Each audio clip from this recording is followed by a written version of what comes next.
Hello, ladies and gentlemen, we are back. I was sick for 3 weeks, so I apologize. And then I had a job where I was putting the motor in, and I needed to finish that up. So I finished that up. Everything went fine this time, thank goodness. And now we are back to our regular scheduled programming, trying to make money, trying to get customers in and out, fix things for them. And I just had a customer that bought this Ford Econo van. I'm not too familiar on the Fords. I know more about the GM vans. I don't know if this is like a E. No, it doesn't say. But anyway, it's a 2009, I believe. Let's double check. No, it's a 2005 Ford Econo van something. And he bought it off of an old boss. Boss was selling it. It's been sitting. And it's got quite a few issues that I can see so far.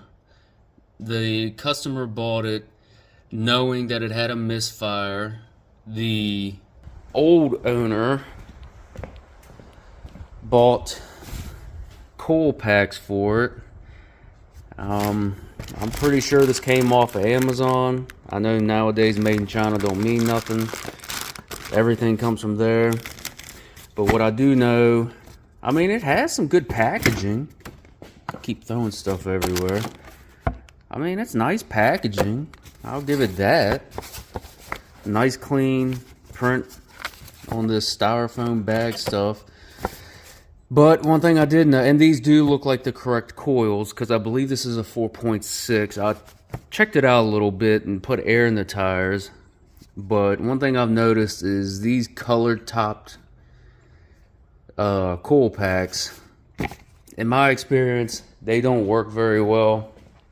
I bought a pair of cheap ones for a customer of mine years ago for a Grand Marquis or Crown. Yeah, it was a Grand Marquis. And it lasted her till she basically sold the thing. I think I still have some of her spares. She was having some misfires, and you know, just to try to cut it cheap on her. And she didn't really drive that much anymore at the time anyway. But anyway, needless to say, I bought some Amazon ones, and it lasted the customer a couple years till they sold it. But anyway, we'll see about the coil packs. I believe the customer told me also that the guy he bought it from actually installed one or a couple. Well, the package was never opened, and I guarantee you, like I said, I'm not going to say that, you know, the person lied or whatever, but I tend to remember that being said. Could be very wrong. But just like the GM work vans, the Express and whatnot, you got to take the front, I don't even know what you call it, the front cowl, well, the back cowl for the motor out to even really get to anything. And I noticed this Ford engine bay is terrible. I thought the GMs were bad. The only other Ford one I've ever, the E150, I believe, it's got the V10, and that, I mean, it's about the same size, honestly. They don't give you no room for anything. But anyway, back to the issues at hand. He bought it, got a good price. He owns his own little business. I guess he wants to kind of try to grow a bit, have another vehicle. So one thing that I have noticed, let me get, after I've looked it over, oh, and by the way, this was the, it ran down, oh no, there you can kind of see. Oil was right below the low mark, and honestly, it didn't have any tapping or knocking or anything, just on startup, but it only moved from the tow truck to where I parked it, and from where I parked it to the shop. So nothing major going on there. It sounds pretty alright. It does have a misfire under load. It idles all right. You can feel the misfire, and it's got coolant in it, a little low. What else have I checked? Pump the tires up, and instead of having to fight jumping this thing every time I need to do something and have power, because the battery is so bad, there is no power. And when I opened the hood, these caps were actually off, and just to save a little bit of mess, I put them back on when I was moving it. But one thing I think will startle, and this is just an introduction video because I kind of like these, where, well, kinda, on this van, it's going to be a mess. Hopefully nothing too serious is going on, but the customer claims that he trusts the guy. He's known him for years. So hopefully there's no fibbing and lying about what, you know, the reason why this was parked. Or I think the guy actually stopped his business, that this van he was using it for. But anyway, instead of having to fight a jumper pack or having a charger on it, just given the way that the battery looks, it's leaking. You can see the nice fuzzy crusties over here, and there is a screw on both terminals. Now, the terminals themselves aren't rusted out too bad. The worst part is he's put the screws in, and kind of like, let me get out the light, oblonged the actual connection. So what I'd like to hopefully do is not have to replace these, because I've done quite a few Ford, like F-150s, and changing them out it's not terrible, but it's just the wires are so thick. It's not like a Honda or Subaru where it's, you know, not gonna fight you. But anyway, as you can tell, this battery is leaking. He obviously took the caps off, poured some water in it, I imagine. I've looked around the battery. I could not see a production date. It is an interstate battery. The only sticker I could find was down here. I noticed it wraps around the bottom here, but the way that the battery is shaped, I couldn't see anything. And I'm just trying to show you all just how nasty it is around this battery. The customer wants to get it up and running, so I think the best just start off with the basics. We know it needs oil, first of all. The oil does not look good. So we'll get oil change stuff. We'll get a battery. And since we got coil packs, when we get a battery in it and we can hook the scan tool up, we'll try to do more diagnostics from there. But for right now, I just wanted to make an introduction video and just show y'all what we're working with, what we have to work on, and let y'all know I didn't die, even though I felt like I was after 3 weeks. I had got the flu the first week. The second week, I was getting better. The third week, well, during the second week, I think it was, we had this pretty decent sized snow ice storm. And then a week later, I believe it was, the next weekend, it snowed, I don't know, maybe an inch or two, somewhere in between there, on top of a bunch of ice. And I mean, it's like, it was like 3 or 4 inches of ice. I had my little Honda Civic parked in my shop just so I didn't have to dig it out of the snow, and I ended up basically getting stuck and having to almost dig it out anyway. But during the third week, my grandparents wanted a walkway to their vehicles through the ice. So I was out there for an hour, still recovering, I was almost basically feeling back to normal. But being out there for that hour, I gained a sinus infection is the only thing I can think of, and that was a pain. But we are back, and we're going to figure this all out. I'm going to go, like I said, get a battery. I got to go by the bank, and we'll go from there. Alright guys, we're back. Hope I'm not too loud or too little type of deal. The rain's hitting on the tin roof of my shop. But anyway, so I really didn't video much yesterday because I was just checking over the truck and fixing these terminals up, putting the battery in, looking at the stuff around the van that it needed.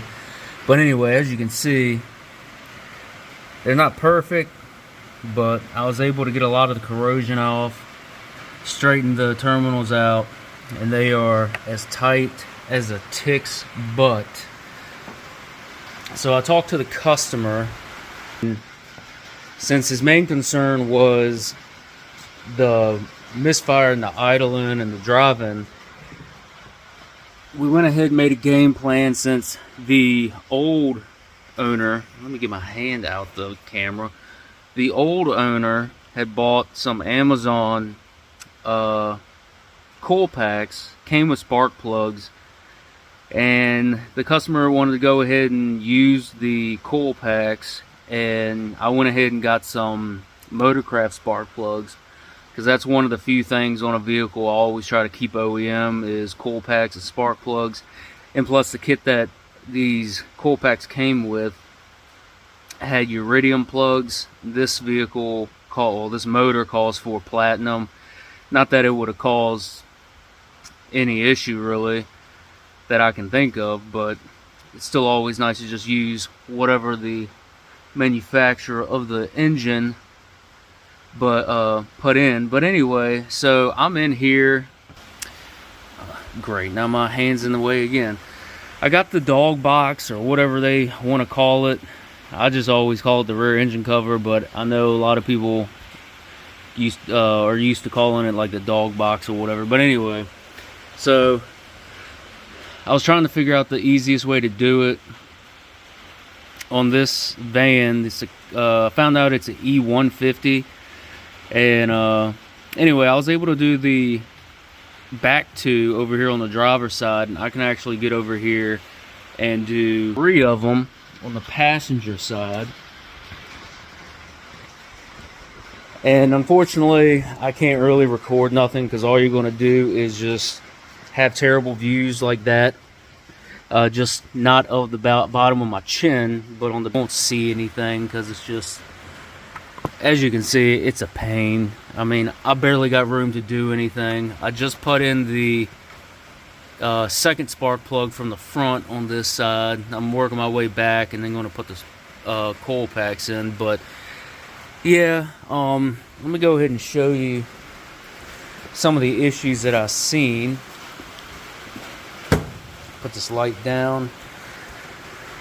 I have replaced so many of these knockoff Amazon cheap coil packs, and I told the customer that too, but he said just go ahead and let it fly with the yellow top ones he got, and I'll get into that for a short second here in a minute. But I've replaced so many of these knockoff brands, ones that are like red with flames on it and a checkered flag and stuff. But somebody had been in here, I don't know what cylinder it is, but on the driver's side, the front two, this is cylinder 3 on that bank on the driver's side. This spark plug had actually been replaced not too long ago. I don't know how I can do this one-handed.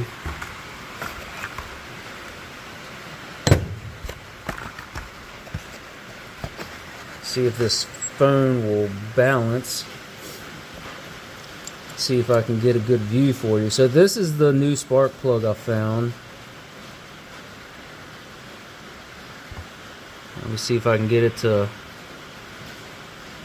I think I'm a little close to the camera, but as you can see, it's right before the 50. Now here is the furthermost back spark plug on the driver bank. These are supposed to be about 50-55. Look how far I can get this, almost to 90. See, yeah, I don't think I got anything bigger to put. Actually, I may be. Give me 1 second. Put y'all on the D-walk. Oh, whoa, Brian. She's a little imbalanced. All right. So, let's see if you can get a better view now.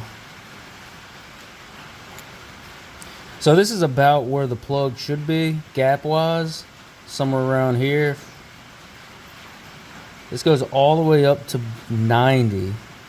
That was the furthest spark plug on the back, the furthest plug on the driver's side.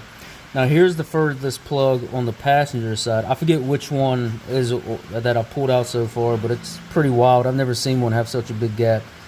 But as you can see, this is about where you want to be, the 50 to 55. Look at that. Go almost to 100. I mean, the gap is crazy. This one doesn't look too bad. 75. This one, oh, okay, so yeah, it must have been at the other one. So this is the third spark plug that I told you, that I showed you that I had already put in on the passenger side. So this one, I mean, is bad, but it's not the worst so far anyway. I'm going to pull a new one out here just to show you. These were OEM. I mean, obviously they're Motorcraft, they're the Platinums. They are what is supposed to be in this vehicle. And in fact, I can show you right, this is the new plug, this is the old plug. And they're all, so far they're all the same plugs. And as you can see, well, maybe you can't. Such a glare on it. You can, yeah, you can kind of see it better there. So they're the same plugs. They are the right plugs. They just have been in there for so long and worn out. I'm interested to see what will happen with the other plugs, the next three in the front, the last ones I need to pull. But I do not understand why this one was replaced. This one is a Platinum, but it does have a different number. It's a AGS F22WM, and the OEM ones are like these, 32PM. I'm not sure what the difference is. I have noticed that the gap is a little smaller, and from what I know, the trucks that these 4.6s come in, and more than likely the 5.4s, which I don't know if the 5.4 ever came in a car, but I do know that the 4.6s and like the Crown Vics and stuff use smaller gap, and Mustangs use smaller gaps. So I'm wondering if this was actually for a Mustang and somebody just gave him that. But anyway, that's where we're at right now. I'm going to finish putting in the plugs, the coil packs, and then go from there. He wants to do the rear brakes, and since the parts were pretty cheap,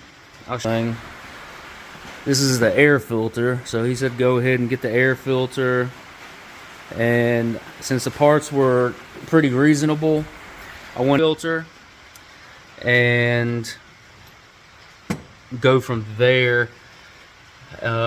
He says he's not in too much of a hurry, and it's actually getting kind of chilly this evening. I guess the rain, some front coming in, but I'll keep, I'll record as much as I can that I can actually show, but I just wanted to give a little update since I didn't really want to videotape doing record doing the battery too much, because I wasn't sure if salvageable, the terminals. But they actually, I think, turned out really nice, except for obviously the gaps where the screws were. But when it took, like I said, I spent about an hour on them, and which is a lot cheaper for the customer compared to having to. I mean, I guess I could have tried putting new ends on the wires, but that's kind of a pain with these big, gaudy wires. And I would have really have rather chosen to just replace the actual cables, the positive and negative cables, but that wouldn't have, wow, I don't know what I touched on myself. That would have taken a longer than an hour for me to fix the actual terminals, replacing the actual cables, the negative and the positive. So I think he's happy about that. I'm happy about it because I really didn't want to have to do either replacing the terminal or the cables themselves, because I know in this vehicle it'd be a pain in the butt, especially I would imagine for the positive cable. Maybe not, but anyway, I will keep recording what I can. Like I said, tomorrow I'll probably be doing the brake pads, which I've never done rear ones on the single axle Econo lines, so that'll be kind of new for me too. It looks pretty straightforward like any other disc brake system. One thing I have told him about the issues, and I'll try to show y'all too tomorrow when I record it, is his rear yoke seal is leaking. Not bad apparently, unless somebody knew of it. I don't know what exactly is going on, but anyway, I took the fill plug out and checked the level and checked the diff fluid. The diff fluid actually looks brand new actually, and the level is, I mean, like I told him, a little low. Nothing I'd worry about, but I would suggest getting that seal replaced. What else? Yesterday when I was trying to figure out why I was running funny, I had my scanner hooked up and it was saying bank 2 was running lean. So that's what drew me to the conclusion of let's check plugs and coils. And when I first opened it up, I saw this one coil that was obviously aftermarket. And another thing, a lot of these coil packs, I can't tell. They look like they're a little hard to see. They look like they have OEM numbers on them, but they all well, that maybe can be factory, but something like this, where someone's taken a paint stick, a paint marker, and painted it. Now, as you can see this number better. I tried to scratch this off to see if it was like what the extent. It's probably like AA or something, because I noticed these have AA. What is it? A366. And that's A366. So I would imagine, it's a little hard to see, but that's A366 too. So like I told him, it's hard for me to know what exactly was going on, but it seems like most of these coil packs were factory so far, except for that one.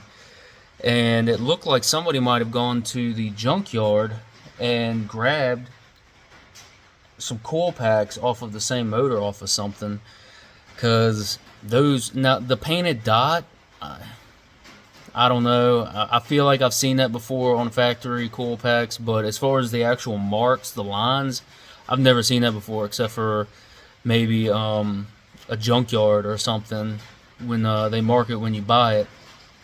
Usually it's their initial, at least around where I'm at. So I don't know, but anyway, we're going to do this to fix the running issue, which I believe is the issue. If not, we'll have to hook a smoke machine, because I know these intake plenums are famous for leaking. Man, I'm just getting stuff all over me. So that's where we're at right now. Unfortunately, I can't show you anything. I can't even get you in a good spot. I can barely get myself in a good spot. So I will record what I can. Like I said, I just wanted to give an update, let y'all know what was going on through the video. So we are continuing with the work on this 2005 E150. I put the coil packs and the spark plugs in. His air filter was really dirty. I don't even know if I showed y'all that, but this was his air filter. Pretty bad. Definitely seen worse, but anyway, put a new one in it. And since I got parts for the brake, I got the rear brake pads and the spark plugs and all the other little stuff, I decided to go ahead and get him a fuel filter, considering it looks like it's been there for a little while. It's not ate up with rust really bad, which is good, and I'm hoping it'll come out pretty easily. What else? customer came by and grabbed the water tank out of the back of the van, and we went over some things, and he wanted me to check the side doors because it doesn't open from the inside or outside, and the radio isn't working. And so I'll check that out eventually. But since this wasn't a good area for the fuel filter, and I forgot the mic, I bought a mic setup, and I did do a little test run, but I didn't realize the device that you plug in the phone needed to be charged. And you plug it into the phone without being charged, it charges it from the phone. So I got that charging now, so I figured since it's not really a good area, you can't see anything, I'll just give you a before and after, and I'll get that fuel filter replaced. Hopefully by that time the mic base, or whatever you want to call it, will be charged by then. So after that, we'll do the rear brake pads and tighten up the front wheel bearings. And other than that, it's just, like I said, the doors, figuring out the radio, just looking at the radio and stuff, seeing if it's anything of an easy fix. I do know that the radio looks unmolested. Got the OEM plug still in it, and the wires don't look bad, or at least under the dash for that much. So I'll bring y'all back up when I got the fuel filter in, the new one in, and then I can actually start showing y'all some stuff on the outside with a better view. Hey guys, just a quick little update on the fuel filter.